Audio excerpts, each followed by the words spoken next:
That's it!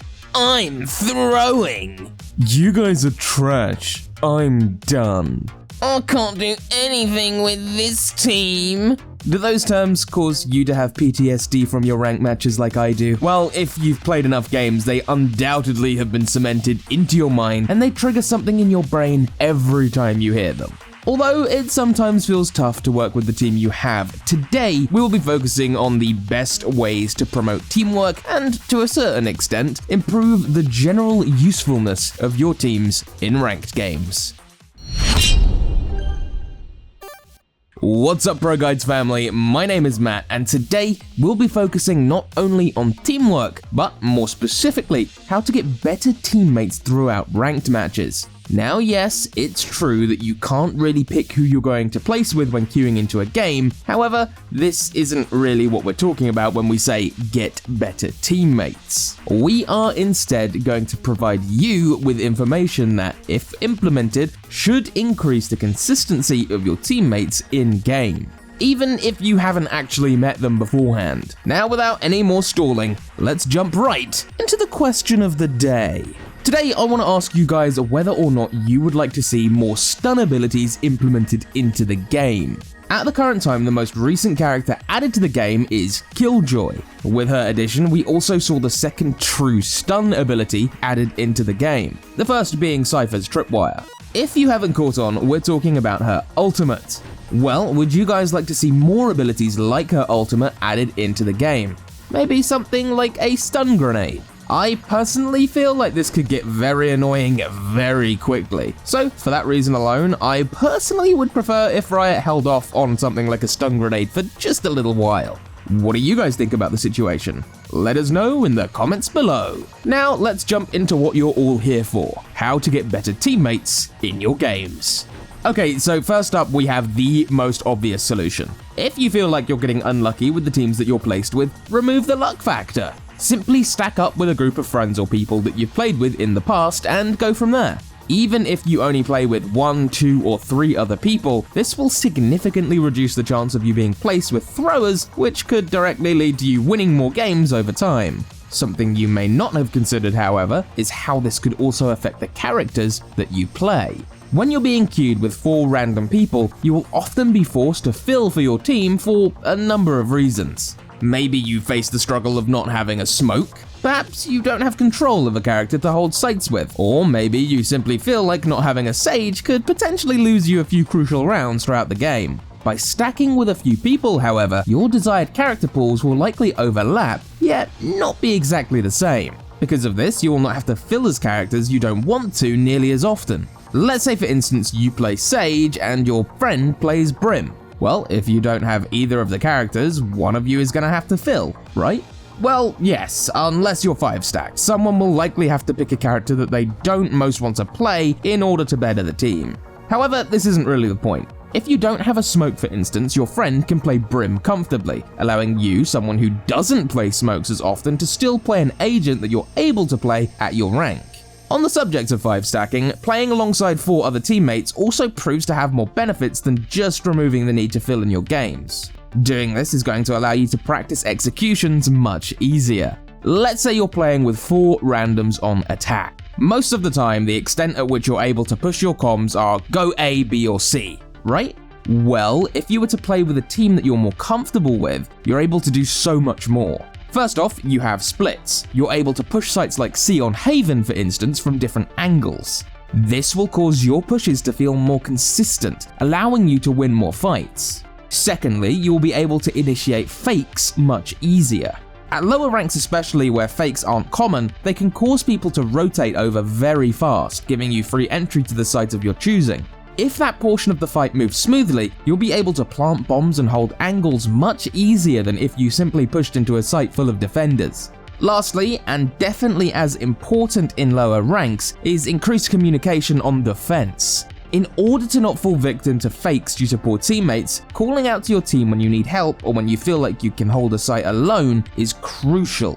A simple rule to remember is the more you talk, the more information your team will have. Now, this doesn't mean just talking just to talk, but any call out that you feel could be useful shouldn't be held back just because you're afraid of flooding comms.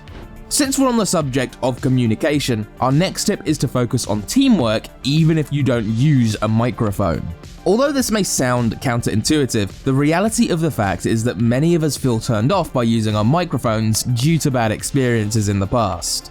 Whether you feel like teammates simply don't listen to your talk, you don't have a mic to begin with, or you just don't want to use it, the lack of a microphone doesn't mean you can no longer strive to create the best sense of teamwork possible. Now, don't think we've gotten off topic here. This video is meant to better your teammates in-game, not you, right? Well, looking at it from an outside perspective, there is not actually much you can do to directly make your allies play better. However, playing alongside them will often enable them to do what they want, allowing rounds to flow smoother and ultimately increasing your chance of winning more rounds. Let's evaluate this concept in order to truly understand it. A good way to do that will first be to talk about economy. More specifically, we're going to focus on when it's better to buy and when it's better to save. At first you might think to yourself, well, just buy when you have money and save when you don't. Right, but also wrong. Clearly, you're not going to be able to buy in instances where you don't have enough money. Yet, when you're able to full buy, you should first look at the economy of your team. Are they able to full buy? If you light buy, will you still be able to full buy next round when your team is able to as well? If the answer to the last question is yes, would it be better to save in order to, say, buy an operator? All of these questions should flood your mind when considering buying when your team is not able to do so. As you begin to answer these questions, your question regarding whether it's worth it to buy or not will become more and more obvious. If you find yourself ignoring the economy portion of the game, which is a very important part, might I remind you, then you could find yourself spiraling down into a loop of losing and forcing when your team will never be able to do a full buy together. This could cause you to lose significant leads or even lose games if the consequences of your actions reach a certain extent. Okay, secondly, let's talk about the importance of executing your personal role on the team in order to increase the use of your teammates. Now, this might sound a little weird, however, when we say that this is by far one of the most effective ways to consistently make your teammates better, we mean it. For instance, take into consideration this scenario. You are playing Sage and pushing A on Bind from short. Your main goal in this instance is to put down a wall to block off the site and get the bomb down. You may rely on some smokes to go down for your team in order to help with the push. If these smokes are not executed properly, or they are simply not put down, this will reduce your ability to place your wall, therefore reducing your effectiveness significantly. This hypothetical could work both ways, however. If the smokes go down and you, the Sage, don't place your wall, you reduce the bomb holder's ability to plant safely. Hopefully, you realize how this could cause problems throughout the game. If you would like to master your character specifically and better yourself as a player, make sure to check out ProGuides.com, where our pros will help you with any goals that you would like to achieve. Moving forward from teamwork, let's discuss tilt. As you have played more and more games, you have undoubtedly seen games ruined by tilt. For instance, a team might only be down 3 or 4 rounds and then someone will start talking trash to one of your teammates. Ultimately, this will cause the respective person to play even worse, hurting the team even more. This, however, is probably not news to you. You have likely already heard this many times in-game.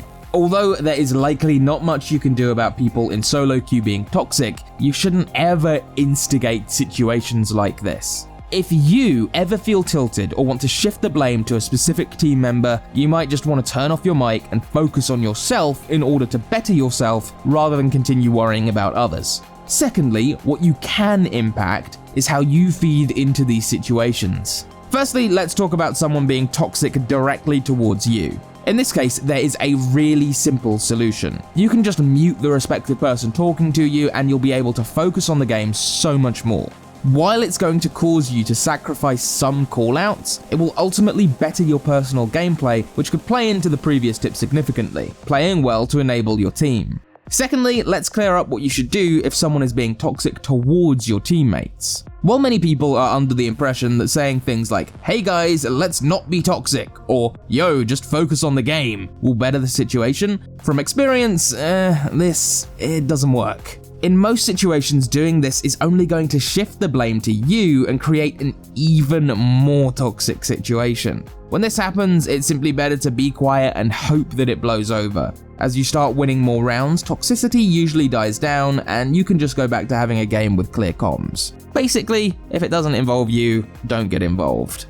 We've saved the best till last. Let's discuss the significance of the events that take place before the game even begins, in the character select screen. Giving your team time to pick up a character of their choosing is a crucial component on how good they play, and is perhaps the most direct impact you can have on their ability to play well throughout the game. If they feel more comfortable on a character with smokes, yet your decision to insta-lock forces them to play Sage for instance, then they will undoubtedly play significantly worse than if they played Omen or Brimstone. The best way to avoid situations like this is to choose a set of characters from different roles that you would like to play. The reason this is more beneficial than simply playing every character is because you wouldn't be able to master the abilities on the whole cast as effectively, which would significantly reduce your ability to enable your team with the abilities that you have at your disposal. The sweet spot in between flexibility and perfecting your character pool is picking around 3 to 4 agents, all from different pools. For instance, picking up Omen, Sage, and Cypher would give you much more diversity than playing Raze, Jet, and Phoenix, simply because those characters all serve different purposes. If you still find yourself struggling with what characters to play, here are some simple guidelines that could help make your choice. First off, straying away from duelists is always good, simply because that is the most played role in the game. Most of the time, people will have no problem flexing to that role, or they may even insta-lock it, making it not really significant to a character pool when you're trying to let your team play what they're best at. Secondly, you may want to stay away from characters like Viper that are not meta, simply because they're not going to be as useful as another character like Omen. In general, focusing on these 2 tips should allow you to create an ideal agent pool. Look, I get it. Playing a lot of games can increase your frustration regarding teammates dramatically, but we hope that implementing some of these tactics can remove just a little bit of that stress and cause you to have more games that go smoothly. Although it's obvious that nothing you do will directly better the capabilities of your team members, using some of these tips to your advantage can indirectly increase the effectiveness of the people you play with, and in the end, that's going to result in you winning more games. With that said, stay safe and have fun winning some games.